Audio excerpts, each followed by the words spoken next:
What's going on, guys? Similar Worlds of Mentions here, back with another nostalgia road trip for y'all today.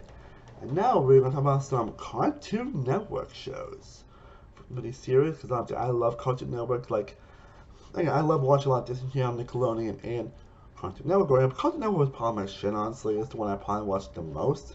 I watched some of the shows, it's so crazy, it's insane. You think if it was like a VH1 tape, I probably would have broken it of how many times I watched it. And so I figured, why not do some videos of on the show?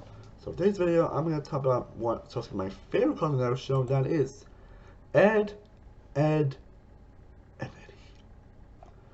Which I'm pretty sure everybody knows about Edd N Eddy at this point, but of course for those who don't know what Edd, Edd, and Eddy, Edd and Eddy is. It's probably it's honestly one of the biggest Cartoon Network series, honestly, created by Danny Tucci, and it follows the three Eds, Ed, Double D, and Eddie. Edd, Edd, and Eddy, as they live in the suburban cul-de-sac, which some people say that might be actually apocalyptic or whatever. And the official town of Peach Creek follows them along the kids like Kevin, Naz, Sarah, Jimmy, Wolf, Johnny, and the Kanker sisters. And it shows them basically going through schemes to try and make money out. Everybody trying to get them push the favorite question, that is jawbreakers. And the players, like 95% of the time, usually fail, which leads them to very crazy predicaments and circumstances because of their scams and all that stuff that happens throughout the season. Yeah.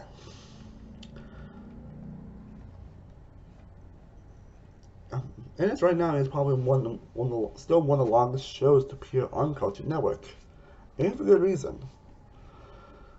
Good reason, yeah, it's one of those shows I know that's probably have aged pretty well actually. Like maybe not season one particularly, mostly because it relies too much on the Kanker sisters to cause conflict, but I'll talk about that in a bit. But overall, and it's one of the shows that Tuesday still has a dedicated fan base. And it's still one of the most quotable, most hilarious shows to this day. Again, it basically has a combination of what you want from an animated show, where got great humor, great comedy, great heart, but also really fantastic characters.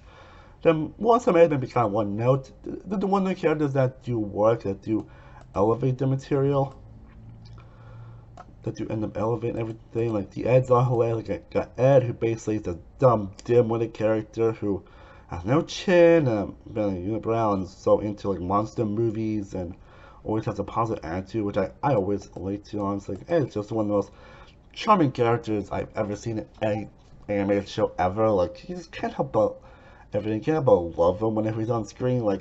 Ah. And then you got Double D, who basically is the smartest of the group and always the polite and mature and everything. And he's the one that's the most socially accepted, but someone that's always still back in the stuff that A ends up going to. And of course has that thing on his hat and everything, which wasn't revealed, it's still pretty hilarious. And then you got Eddie, basically the scammer of the group, who's arrogant, self-centered, greedy, and all that stuff, and also very hot-tempered. And he's one of the most hilarious of the characters, honestly. And in spite of everything, they all have pretty well for each other. And the show now actually feels mean-spirited, in spite of Eddie being like a very mean-spirited person. And I don't feel like too mean-spirited and all that stuff. And which makes for some pretty hilarious moments. Then you got the Cul-de-sac kids, which all have great characteristics. Like Giant 2x4, who's just a very natural person who ends up having a 2x4 friend named Plank, who has some pretty hilarious moments throughout the show. You got Jimmy and Sarah. Sarah being Ed's big younger sister, who's just the biggest temper ever. And her friend Jimmy, who basically is her best friend and accident prone and all that stuff, and also wears the retainer last night, which is the last when you find out actually ended up what made him get everything in the first place. But he also has his latest moments. Kevin is also someone that's basically like the jock of the group, like always calling the Ed's dog, dog, dog, dog, dog, dog, dog. And then we got Naz, who's probably my least favorite of the group. I don't think she ever stood out much. but she still hasn't much. She plays like the stereotypical blonde character. And then you got the Kanga sisters, who are basically like three sisters who basically end up falling in love with the Eds and are known to basically, harassing them at some points, which is, yeah.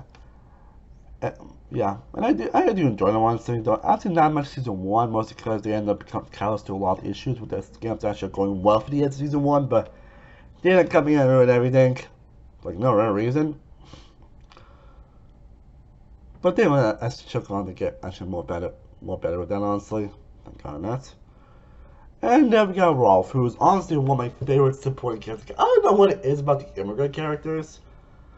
The people that have from a different country and have like incredible customs that somehow any of my favorite characters that they're played pretty well. Hey, Rolf managed to be one of those characters that was portrayed extremely well. From a country that he never says what he does, but it's like very weird customs, very odd aspects, and very just weird. Also from a person like Rolf, and he always says like the weirdest and very oddest things sometimes, which always ends up confusing everybody, honestly. Like, yeah, I would say just watch the show for yourself, one note, because I could go on for hours talking about all those lines of Rob Bennett. Yeah, he's by a landslide my favorite character in the entire show. Like, I could watch a compilation for hours involving his because I would never get bored. Yeah, but it's one of those shows that's meant to just entertain you and make you smile and laugh, and I'd say for like majority of the show it does that. Like even season 5, which is probably the weakest season of the show, still has its good moments. Like I'm saying the show's perfect, obviously. Like I mentioned, the case is season 1, and season 5 we end up going to school does change the tone a little bit, and especially with how some characters act at times. But as a whole, I still do enjoy season 5. I have a soft spot for that season actually. But it still has a lot of the hard charm out there on that show with the humor. Like, I don't think it had like a downfall, thankfully. Like true downfall just wasn't as great as the previous seasons, and that's okay. But in terms of, it lives on the comedy, the slapstick, the humor, the animation holds up pretty well. The music is great. Again, the music cues are great, and so many iconic moments that I could quote for days on end. And the show that for the majority of the season is very much consistent. Like, may have a dull episode here and there, but even then, I wouldn't say like the worst Cartoon Network episodes ever released, so yeah, I'll give it that at least. I will give it that. But as a show that's just seriously hilarious throughout from beginning to end. Just kind of enjoy whenever anytime any kids on screen and the whole latest shenanigans kind of getting to with cul-de-sac, and of course the scams that the Eds are going to that end up plummeting so hard. It's hilarious how much bad they mess up, especially with Ed. But yeah, and of course, there's again talk about the Big Picture show, which basically is the television series finale, which is honestly isn't the be my favorite series finale of all time, mostly because of how it makes you reshape some elements of the show in a good way, obviously. Most from Eddie's brother, that's all I'm gonna say. And it shows a really satisfying payoff to all these characters and the arcs, and makes everything certain characters differently, but in the best possible way. But yeah, that's all I can say about Edd N Eddy. It's consistently hilarious throughout. I enjoyed every single second of the show. And I always have a great time coming back to it. And it was also pretty high up my favorite shows of all time. And I think when I did my Cartoon Network best Cartoon Network shows, I think the show's also #1 if I remember correctly. Yeah, it's always my favorite Cartoon Network show, honestly. And the show that I can put on and just rewatch constantly and still have a great time with. And of course, the 4 wall breaks also are just hilarious as well. Cartoon Network seems to always do pretty well. I guess Cartoon Network seems to do well when it comes to 4 wall breaks. When they do pretty well, they do have some of the most hilarious shit ever. Well, guys, that's all I can say about Edd N Eddy. Let me know down below in the comment section what are your thoughts on Edd N Eddy. What are your favorite characters? What are your favorite gags? What are your favorite moments? Let me know down in the comment section. I plan to become more videos involving Cartoon Network shows that I love, so stay tuned for that very soon. I am Cinema World from Cinema Productions. I will see you next time, as always. Stay cool about it. Peace.